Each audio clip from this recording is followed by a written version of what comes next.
Imagine someone mocking your dead brother, right in front of your mom, and the whole airport watching. That's exactly what just happened to Didi Osama. This wasn't just disrespect, it was a trap. Didi Osama walked straight into it, and the cameras caught everything. The streets don't forgive. And when Didi Osama ran into his rivals at the airport, the past came crashing back in front of everyone. One wrong word, one wrong move, and Didi Osama could have lost everything. What happened next will break your heart. Things got ugly. Didi Osama's rival walked up to him in an airport and started yelling, smoking on Naughty, in front of his mother. Things just got wild. A new clip of Didi Osama getting confronted by his rivals has gone viral, and fans can't stop talking about it. But before we jump into what went down, we need to rewind, because this story runs deep. Let's start from the beginning. Didi Osama, real name David Deshaun Reyes, comes from Sugar Hill, Harlem, one of the toughest parts of New York City. Despite the name, Sugar Hill isn't sweet. It's an area known for decades of street tension and survival. Didi grew up there with his mom, Crimsley Martinez, who worked hard in real estate to keep her boys out of trouble. Their dad wasn't really around, so it was mostly her holding things down. But in a place like Sugar Hill, the streets pull strong, and it's hard to stay out completely. Didi and his brothers, J. Star Bala and Naughty Osama, eventually started following the footsteps of their older brother, getting mixed up with the local crew OY, short for Original Youngins. That group came from a split in another gang called the YGZ, or Young Gunners, years back. The OY mainly runs in Sugar Hill, but they've got ties all over Harlem and the Bronx. Funny enough, music was supposed to be their way out. Didi's little brother Naughty was actually the one who started rapping first, at just 11 years old, dropping songs on SoundCloud. Didi saw his talent and jumped in too. Together, they started getting buzz in the New York drill scene. But being from Sugar Hill and repping OY automatically put them in conflict with other groups, like the 41, YGZ, and Subside Crews. Those rivalries had been around long before Didi ever touched a mic. Now fast forward to that viral airport clip.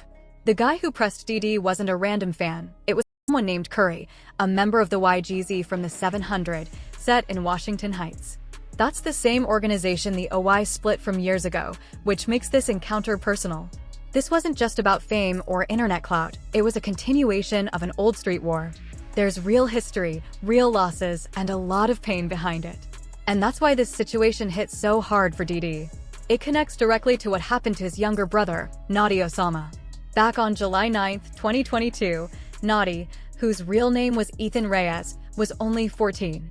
He and Didi had been hanging out earlier that day, probably talking music like always. Later, they split up. Didi went to handle something, while Naughty met up with a couple of friends. That was the last time Didi ever saw him. Just an hour later, tragedy struck. And from that moment on, nothing was ever the same for him or his family. So when you see that airport clip, understand, it's not just another viral moment. It's years of street politics, loss, and heartbreak playing out in real time. On that summer afternoon, Naughty Osama and two of his friends were walking near 137th Street and Broadway when they ran into a 15-year-old boy named Kelvin Martinez, known on the streets as Kadak. Martinez was part of the 700 set, the same crew that Curry reps. When Naughty recognized him, things took a turn. Instead of walking away, Naughty decided to confront him. He grabbed a broomstick, and with his friends beside him, chased Martinez into the subway station at 137th Street, City College. They caught up with him on the northbound platform of the 1 train at 137th Street, City College Station. The sound of footsteps echoed off the tiled walls as the train roared somewhere in the distance. Martinez, only 15, turned around and realized he was trapped. There was nowhere left to run.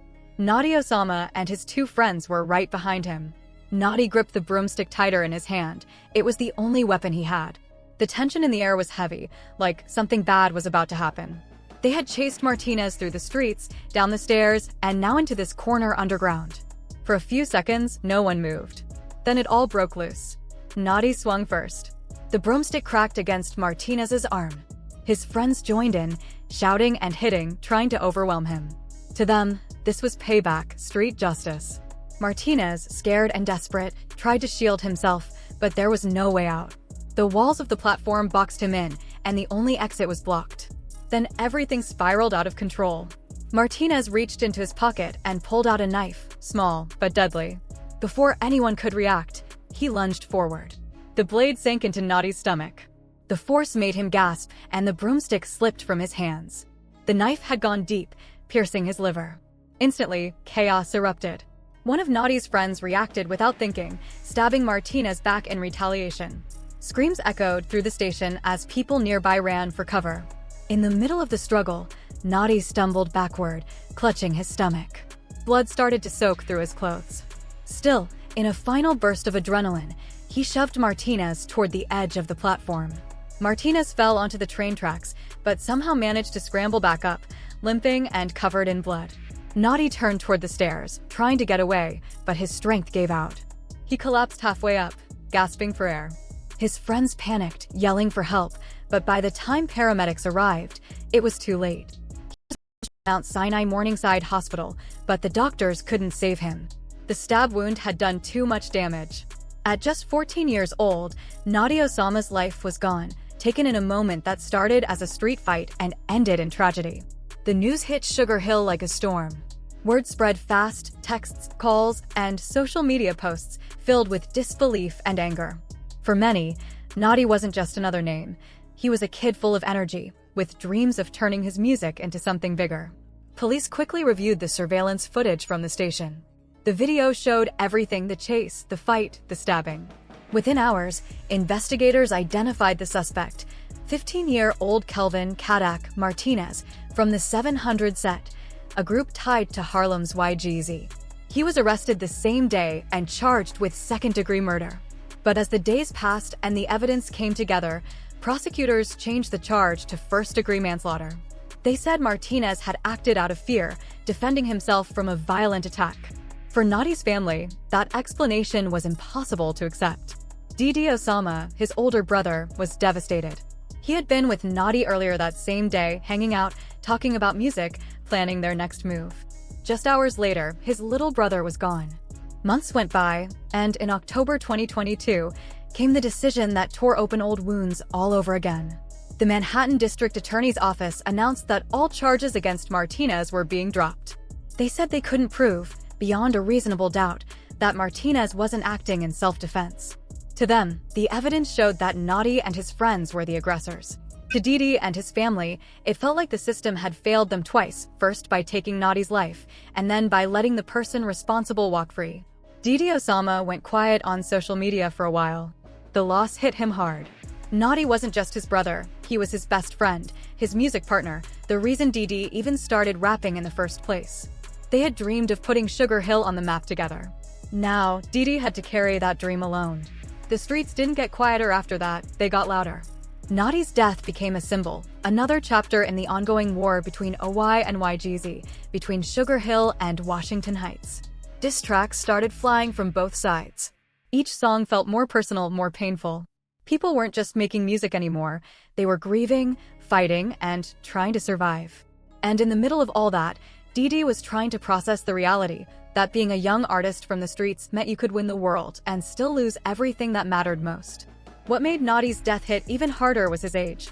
14. A kid who should have been in school, dreaming about his next big song, not getting caught in something so dark. The fight that day wasn't about money or fame or music. It was about pride. A split-second decision that changed countless lives forever. When the story reached the media, people were divided. Some saw it as another tragic example of how violence swallows young talent too soon. Others argued it showed the reality of the streets, that in those moments, fear and pride take over faster than reason ever can. But for Didi and his family, there was no debate. They lost their brother, their son, their heart. Every interview, every performance after that carried a piece of that pain. Years may pass and the music may keep climbing charts, but for Didi, every time he steps on a stage, there's one person missing beside him. Naughty's absence became his motivation and his curse. That one fight on a subway platform didn't just take a life. It changed the course of another, setting Didi on a path where fame, grief, and revenge all collided in ways no teenager should ever have to live through. Martinez managed to climb back up and escape, but Naughty couldn't move. He was rushed to Mount Sinai Morningside Hospital, but it was too late. At just 14 years old, Naughty Osama was gone. The entire fight was caught on surveillance cameras, and police quickly identified Martinez. He was arrested that same day and charged with second-degree murder, though prosecutors later reduced it to first-degree manslaughter. Then came the twist no one saw coming. In October 2022, all charges against Martinez were dropped. The Manhattan District Attorney's Office said the evidence pointed to self-defense, claiming Naughty and his friends were the aggressors. That decision broke Didi Osama and his family. Losing Naughty was already unbearable, but watching the person responsible walk free felt like the system had failed them twice. Now fast forward to the airport incident. Didi Osama was traveling with his mother, Crimsley Martinez, probably heading out for a show or business trip. They were just trying to move through the airport quietly, no drama, no problems. But in the streets, peace never lasts long. Curry, a YGZ member from the same 700 set that Martinez was part of, happened to be there too. Maybe it was coincidence. Maybe it wasn't. Either way, when Curry spotted Didi and his mom, he saw a chance to humiliate him. Instead of keeping things private, Curry chose to make a scene right there in public, in front of Didi Osama's mother and dozens of strangers watching. It wasn't a quiet confrontation or a quick exchange of words. It was loud, messy, and cruel, the kind of moment designed to humiliate, not resolve. As Didi and his mom walked through the airport, probably thinking about the flight ahead, Curry suddenly appeared. He didn't hesitate for even a second. He raised his voice, making sure everyone around could hear him. And then, in one of the coldest displays of disrespect imaginable, he started mocking the death of Didi's younger brother, Naughty Osama. "Smoking on Naughty," he yelled. "Smoking your brother." Each word hit like a slap, sharp, deliberate, and painful. People nearby turned their heads, unsure of what was happening, but sensing the tension. Phones started coming out, cameras rolling. In today's world, everything becomes content in seconds, even someone else's pain. Didi froze. His fists clenched, and you could see the anger building in his eyes. This wasn't just some random insult. This was a man talking about his dead brother in front of his mother. But deep down, Didi knew the trap. He knew what would happen if he reacted. One punch, one wrong move, and his entire career could disappear in an instant. Still, you could tell he wanted to. Every part of him wanted to. Beside him, his mother's face said everything words couldn't. Heartbreak, shock, disbelief. Imagine losing a son, still grieving every single day, and then standing there while someone mocks his death to your face, and there's nothing you can do about it. Curry kept going, raising his voice even louder. "Pick your brother up," he shouted, adding insult after insult, throwing around names and phrases meant to cut deep. He wanted a reaction. That was the goal. But instead of taking the bait, Didi's mom stepped forward, trying to de-escalate the situation. You could see the fear in her eyes, not fear of Curry, but fear of what might happen if her son snapped. She put a hand out, probably telling Didi to calm down, to walk away, to think before acting. Because she knew the truth, one outburst could cost him everything he'd worked for. Curry laughed as he walked away, proud of what he'd done. The disrespect had been delivered, the moment captured on video, and the internet would soon take care of the rest. For Didi and his mom, though, the silence afterward was heavier than anything said aloud. Once Curry was gone, the cameras stayed. People still stared. The whispers didn't stop. And in that moment, Didi realized something that every young rapper learns sooner or later. When you come from the streets and step into fame, the past doesn't let go easily. Enemies don't disappear.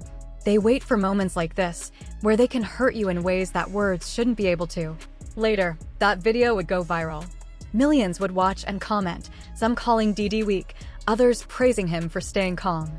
But no one could truly understand what it felt like to stand there, powerless, while someone disrespected the person you loved most, and to do nothing, because doing something would destroy everything. In that airport, surrounded by strangers and flashing cameras, Didi faced one of the hardest choices of his life. And even though it broke him inside, he chose the one thing most people from his world never get to choose: control. He walked away. Not because he was scared, but because he finally understood that sometimes survival isn't about winning the fight, it's about knowing when not to throw the first punch. Didi tried to step up, but his team and security held him back. He wanted to react, any brother would, but they knew one wrong move could make everything worse. And that's what makes this moment so powerful and painful. It wasn't just an argument. It was an emotional ambush, a reminder that even after death, the streets don't let go. When that moment went down at the airport, Didi Osama was stuck in an impossible situation. Everyone around him knew that if he reacted, if he swung, shouted, or even stepped forward, he could get arrested on the spot. One wrong move, and he'd risk losing his freedom, his shows, and possibly his entire career. So he had to stand there, holding all that anger in, while someone disrespected his little brother's memory right in front of their mother. You could see it on his face. Didi was furious, but powerless to act. Curry didn't stop. He kept pushing, saying things like, "Pick your brother up." I would have crashed out. In other words, he was bragging that he would have reacted with violence if someone disrespected his own fallen friend. He wanted Didi to lose control, to fall for the trap. But Didi's mom stepped in, trying to calm everything down. She knew what was at stake, not just her son's safety, but his entire future. The streets react. The next day, the video exploded online. It was everywhere: Twitter, TikTok, Instagram, every hip-hop blog you can think of. The reactions were split right down the middle. Some people said Didi looked weak for not defending his brother. Others said he was smart for keeping his cool and protecting his career. But in the streets, perception is everything, and walking away from disrespect can follow you for life. Didi's sister even went live on Instagram, repeating over and over that their family really gets active, trying to defend her brother's name. But by then, the damage was done. The clip had already taken on a life of its own. The comment sections were brutal. People were calling Didi soft, saying he should have done something no matter what. But his older brother, J. Bala, quickly came to his defense. He said Didi made the right choice, that their mom wasn't even scared, and that reacting would have only made things worse. Street politics versus career moves. This whole situation shows the trap that young drill rappers find themselves in. On one side, you've got fame, money, and opportunity. On the other, you've got the streets, where respect means everything and reputation can't be bought. Didi was caught in the middle. If he reacted, he'd risk his freedom and his future. But by walking away, he risked looking weak in front of the same people who built his fan base. And Curry knew that. He picked the perfect setting, a public place, with cameras everywhere, where Didi couldn't hit back without paying the price. It was planned disrespect, meant to humiliate him no matter how he responded. Why this won't end anytime soon? The airport incident didn't start the beef, it just reignited it. The tension between OY and YGC runs deep, stretching back years. It's not just about music anymore. It's about territory, loyalty, and people who've lost their lives on both sides. Curry and the 700 set have been dissing Naughty since he passed, dropping songs and posts mocking his death, even referencing how he was killed. Didi and his camp fired back with their own music, turning the pain into tracks, but the airport situation showed that the rivalry isn't just in the studio. It's real, and it's still alive. The impact on Didi's career. Despite the backlash, Didi's career hasn't slowed down. His videos still pull millions of views, his shows keep selling out, and record labels continue reaching out. But that airport moment, that one clip, still hangs over him. Every time he drops a song or does an interview, people bring it up. The question always comes back: why didn't he defend his brother? And that's something Didi will probably have to answer for a long time. The lesson. At the end of the day, this whole story shows how hard it is for young rappers to escape street life. The same street credibility that makes their music powerful is the same thing that can hold them back. Didi Osama made the smart move that day. He chose his future over his pride. But in the world he comes from, smart moves don't always earn you respect. The streets demand reaction, even when silence is the wiser choice.